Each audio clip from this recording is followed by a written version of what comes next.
Di Jakarta itu tuh jarang banget mati lampu. Sekalinya mati lampu itu pun cuma bentar, cuma nggak nyampe 1 menit langsung nyala lagi gitu.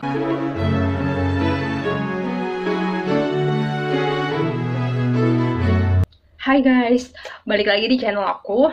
Di video kali ini aku pengen ngasih tahu gimana sih rasanya merantau di Jakarta dan apa sisi kelebihan dan kekurangannya. Pasti yang namanya kamu tinggal di suatu daerah itu pasti ada sisi positif dan ada sisi negatifnya.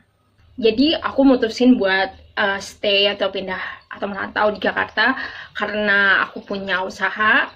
Terus biar mobilitas usaha aku itu mudah, kebetulan suppliernya juga lokasinya di Jakarta juga, jadi biar dekat sama supplier, maka aku memutuskan untuk stay di Jakarta. Dan banyak orang yang bilang kalau hidup di Jakarta itu mahal. Ada benernya juga. Beberapa hal yang emang mahal dan ada beberapa hal yang ternyata di Jakarta itu lebih murah daripada daerah-daerah di sekitar Jakarta. Yang semua orang tahu, yang paling mahal, yang paling banyak makan kos, yang paling banyak makan biaya tiap bulan itu adalah kalau seandainya kamu harus sewa tempat tinggal di Jakarta. Di Jakarta itu sewa rumah atau ngontrak, walaupun ngontraknya itu sepetak, itu harganya memang lumayan mahal kalau dibandingin sama kontrakan di daerah Bekasi atau kontrakan di daerah Depok. Itu mungkin dengan 1 juta rupiah per bulan, dengan uang sewa 1 juta rupiah per bulan, kamu itu udah bisa dapetin lingkungan yang enak di daerah Depok, udah dapet lingkungan yang bersih, terus nggak masuk gang, terus juga bangunan kontrakannya juga bagus gitu kan.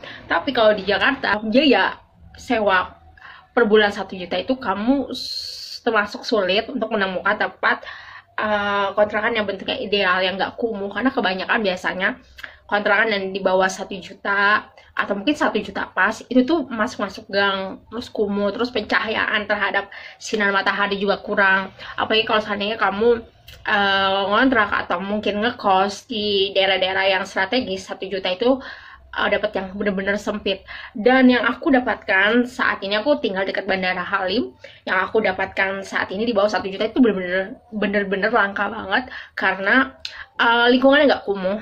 Terus masuk gangnya itu pun bukan gang sempit, jadi kayak gang yang bisa dilalui 2 motor.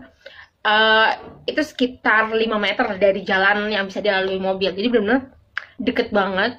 Terus aku juga kaget waktu survei ke rumah yang 3 lantai ini, kalau ternyata 800.000 per bulan uang sewanya, karena bener-bener jarang banget. Jadi yang punya kontrakan ini tuh nggak pengen masang harga kontrakan yang tinggi gitu kan, jadi yang penting ditepatin, yang penting rumahnya nggak rusak. Karena banyak banget pas aku survei cari tempat tinggal, itu banyak banget rumah-rumah yang disewakan tapi sampai hancur karena belum ditempatin. Biasanya yang punya kontrakan tersebut itu matok harga yang lumayan tinggi atau maunya langsung per tahun. Biasanya kan kalau kontrakan petakan itu orang jarang mau yang kontrak langsung setahun, karena kan dia pengen tahu dulu nih dia nyaman gak di lingkungan itu gitu kan.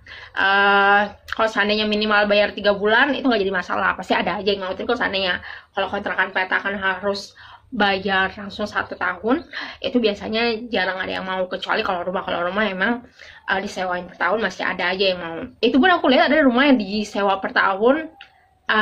Menurut aku lokasi strategis, tapi kalau musim hujan aku pernah lihat ada rumah yang udah kelihatan lama kosong, itu disewain. Padahal rumahnya itu cuma 1 lantai, gak terlalu besar sih, kayak lumayan aja, tapi nggak yang besar-besar banget. Dan itu disewain 60 juta per tahun, tapi dia itu di daerah yang kalau setiap hari hujan itu pasti kena banjir. Dan menurut aku tuh nggak make sense. Maksudnya oke, lokasi strategis, tapi kalau seandainya rawan banjir, seharusnya kamu jangan matok harga yang benar-benar tinggi gitu. Karena aku ngeliat banyak banget orang yang punya rumah disewakan tuh sampai akhirnya rumahnya itu hancur karena nggak lama, karena udah lama banget nggak ditinggalin dan nggak ada dan nggak nemu penyewa rumah dan nggak ada yang mau nyewa. Biasanya kalau menurut aku ya, daripada nanti rumahnya hancur. Terus kalau rumahnya hancur kan otomatis butuh biaya yang lebih banyak lagi buat repairing gitu kan. Nah jadi menurut aku lebih baik kalau kamu punya kontrakan yang harus kamu mau dinyewa per tahun, tapi udah lama kosong, ada banyak yang nggak mau. Jadi lebih baik kalau menurut aku mendingan pasang harga di bawah harga pasaran. Yang penting rumah kamu itu nggak hancur gitu. Karena sayang banget gitu kalau ngeliat rumah yang hancur, yang udah lama nggak ditempatin. Terus kadang lucunya kalau survei ke tempat yang baru itu biasanya padahal tempatnya tuh udah kelihatan nih, udah lama nggak ditempatin. Taunya dari mana? Taunya dari banyak plafon yang udah mulai rusak. Kan kadang kan kalau rumah udah lama nggak ditempatin itu pasti akan ada terlihat kerusakan, terus kusam juga dindingnya. Terus kalau pas survei yang punya rumah, ini cepet-cepetan ya mbak, yang nempatin gitu kan. Padahal di dalam hati aku, ya kalau emang ini berebutan buat rumah ini berebutan buat ditempatin, pasti nggak mungkin kerusakan rumah itu benar-benar rusak kayak gitu. Jadi ya itu ya strategi marketing aja sih sebenarnya. Jadi rata-rata kalau biaya sewa kontrakan atau ngekos yang dibayar per bulan itu rata-rata ya udah 1 jutaan ke atas gitu. Ya minimal 1,5 kamu tuh udah dapet yang enak. Sedangkan kalau di Bekasi atau Depok dengan harga 800 atau 700 atau ya paling mentok 1 juta itu udah dapet yang paling bagus. Terus yang kedua adalah dari segi harga makanan. Jadi sebenarnya di Jakarta ini kamu bisa punya 2 pilihan. Kamu bisa hedon atau kamu bisa hemat. Kamu tetap bisa hemat di Jakarta, tapi kamu juga bisa hedon di Jakarta. Jadi kamu tinggal milih kamu mau hedon atau mau hemat. Jadi kalau mau hedon itu udah ada fasilitas-fasilitasnya yang mulai dari mall di mana-mana, terus kafe-kafe atau makanan kekinian menjamur di berbagai Jakarta gitu kan. Terus kalau kamu mau hemat, kamu beli makanan murah juga ada di Jakarta gitu kan. Bahkan contohnya nasi uduk di Jakarta aja itu masih ada yang harganya 6 atau 7.000 per bungkus. Dan kalau di daerah Bogor mungkin yang jualan nasi uduk itu cuma pagi doang. Tapi kalau di Jakarta kamu tuh bisa makan nasi uduk sampai tengah malam juga ada yang jualan kayak gitu. Jadi kalau kamu lapar tapi kamu pengen hemat, maksudnya kalau beli nasi goreng atau mie goreng yang di abang-abang itu kan harganya di atas 10.000, tapi kamu pengen makan porsi yang pas tapi ngenyangin juga, dan itu kamu bisa pilih nasi uduk. Jadi nasi uduk masih ada yang dijual harga 7.000, itu udah porsinya pas dan ngenyangin pastinya kayak gitu. Terus juga harga makanan kayak makanan mentah ya, kayak sayur, lauk pauk itu masih harganya masih wajar gitu kan. Apalagi kalau seandainya kamu beli sayuran di pasar, sayur bayam satu iketan yang banyak gitu itu dijual 5.000, dan itu pun, dan menurut aku itu artinya sih wajar ya emang segitu. Karena itu adalah kalau di Jakarta itu banyak agen, entah itu agen gas, agen aqua ya, atau minuman mineral lainnya yang harganya pasti lebih murah daripada di tempat lain. Jadi contohnya kalau di sini aku beli gas LPG yang 3 kilo itu 17.000 karena aku belinya dari agen, dan agen itu deket banget dari sini, cuma jalan kaki doang. Terus aqua galon itu berapa ya? Aqua galon itu harganya 17.000 di sini. Terus gas LPG yang 3 kilo itu harganya 20.000. Ya murah kan? Sedangkan kalau di rumah orang tua aku yang tinggal di Cikeas itu harga gas LPG yang 3 kilo itu 23.000. Jadi di sini banyak agen. Jadi kalau kamu belanja lebih murah, kamu tinggal beli di agen. Kamu mau agen beras juga ada, agen telur juga ada, deket banget. Maksudnya di Jakarta itu banyak banget agen-agen yang tersebar di mana aja. Jadi lebih murah kalau kamu beli di agen. Untuk harga daging juga masih normal, jadi maksudnya masih mengikuti harga pasaran yang nggak mahal, kecuali kalau seandainya kamu beli daging impor yang ada daging Wagyu A5, Saikorol dan seterusnya, itu pasti kan emang lebih mahal daripada daging potong yang biasa. Terus kalau seafood itu pasti lebih murah kalau seandainya kamu beli di pasar besar, itu pasti harganya lebih murah. Terus juga kamu bisa milih yang fresh. Sekarang udah serba online, jadi kamu bisa mesen seafood dari nelayan yang ada di Jakarta Utara. Itu kamu bisa pesan itu, dan masih fresh dan harganya juga lebih murah.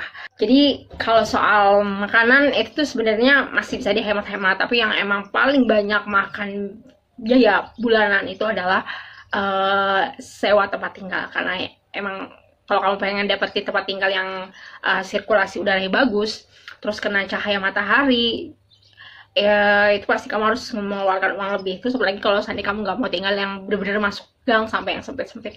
Karena jujur aku bener-bener shock banget. Dan banyak orang yang bilang kalau pembangunan di Jakarta itu sebenarnya udah dibilang gagal dan nggak bisa dirubah. Dan emang benar. Jadi aku pernah survei cari kontrakan di belakang apartemen Kalibata City. Dan itu bener-bener letak rumahnya bener-bener berantakan banget. Bener-bener apa ya? Ibaratnya kalau ada tanah sedikit aja itu udah bangun rumah, udah bener-bener gak bener. Jadi ada yang ngadep, rumah yang ngadep ke arah sana, terus ada yang ngadep ke arah samping, terus ada yang ke belakang, ada yang terus ya pokoknya tuh nggak beraturan. Jadi kadang kita masuk jalanannya segini ya, jalanannya muat buat 2 motor, oke? Terus ntar pas makin ke sana, makin masuk itu lama-lama jadi mengecil, jadi cuma buat 1 motor dan bener-bener sempit. Makanya aku bingung, kok awal masuk bisa buat 2 motor, kok makin ke bawah malah makin sempit jalanannya. Makanya jadi kayak kenapa orang kalau bangun rumah itu nggak merencanakan estetika gitu, maksudnya nggak melihat estetikanya gitu. Kadang kan kita kalau tinggal di rumah, maksudnya kalau kita bangun rumah seharusnya kita berpikir juga bahwa rumah ini nantinya bisa dijual nggak ya, maksudnya dijual dalam arti untuk nanti keturunan kita, apa keturunan kita mau jual atau enggak. Pasti orang kalau mau beli rumah kan ngeliat dulu nih akses masuknya gampang nggak, terus akses masuknya gampang atau enggak, terus habis itu kena cahaya matahari, sirkulasi udaranya baik apa enggak, itu kan pasti jadi pertimbangan buat orang yang beli rumah. Nah kalau seandainya kamu bangun rumah bener-bener mepet, dempet-dempetan kayak gitu, terus siapa nanti kalau kamu mau jual rumah, siapa yang mau beli kayak gitu? Karena aku pernah nemu kontrakan yang bentuknya kayak rumah, bukan kontrakan petakan, yang benar-benar kayak rumah. Itu rumahnya termasuk bagus, tapi sayang akses buat ke dalamnya itu benar-benar sempit banget, dan bahkan jalanannya cuma buat 1 motor, tapi itu pun juga benar-benar mepet. Dan pintu gerbang atau pagar dari rumah tersebut itu benar-benar dempet sama, deket banget sama pintu gerbang rumah yang ada di depannya kayak gitu. Jadi kayak, terus kalau dijual siapa yang mau beli? Kecuali kalau seandainya benar-benar dijual yang dengan harganya jatuh banget, pasti ada yang mau beli. Tapi kalau seandainya dijual dengan harga normal, itu siapa yang mau beli? Karena ya itu aksesnya udah susah banget. Makanya aku nggak mau nyari tempat yang benar-benar masuk sampai ke dalam-dalam, karena kasihan yang bawa barang-barang aku. Paling biasanya kalau namanya dempet-dempet itu kan yang beli itu pasti langsung orang proyek, tapi kan orang properti maksudnya. Tapi kan kalau orang properti beli nggak mungkin cuma 1 unit rumah, pasti beli langsung seluruh tanah di situ, seluruh rumah yang ada di situ pasti dibeli. Tapi kan ya kita nggak tahu kapan dibeli sama orang properti kayak gitu. Tapi tetap aja, maksud aku seharusnya diatur batas rumahnya kayak gitu. Karena kadang ada aja orang yang bangun rumah tapi ternyata ngambil lahan jalan. Terus di Jakarta itu tuh jarang banget mati lampu. Sekalinya mati lampu itu pun cuma bentar, cuma nggak nyampe 1 menit langsung nyala lagi gitu kan. Biasanya yang mati lampunya lama itu kalau seandainya ada gangguan. Selanjutnya adalah kalau banjir juga nggak semua daerah di Jakarta karena banjir. Terutama kalau seandainya kamu di daerah Jakarta Selatan yang mau menuju arah Depok, itu biasanya nggak kena banjir. Terus Jakarta Timur juga nggak semua daerah Jakarta Timur kena banjir, tapi biasanya sering langganan kena banjir itu adalah Jakarta Barat kayak gitu, Jakarta Barat dan beberapa daerah Jakarta Selatan. Soal macet nggak cuma di Jakarta aja sih, maksudnya di daerah Bandung pun juga macet kayak gitu. Dan jadi menurut aku wajar kalau seandainya macet di daerah-daerah kota besar. Terus kalau cuaca di Jakarta itu kalau lagi musim hujan benar-benar kerasa dinginnya, tapi kalau musim panas benar-benar panas banget. Apalagi di Jakarta itu daerah penghijauannya udah mulai makin sedikit gitu kan. Itu pasti bakal kerasa banget panasnya kayak apa. Terus di Jakarta ini kamu nggak punya kendaraan nggak masalah, kamu nggak punya mobil, nggak punya motor, itu nggak masalah di Jakarta. Karena di Jakarta itu kamu gampang banget buat mesen ojek online atau taksi online kayak gitu. Jadi kamu mesen nggak perlu lama, itu pasti langsung datang kayak gitu.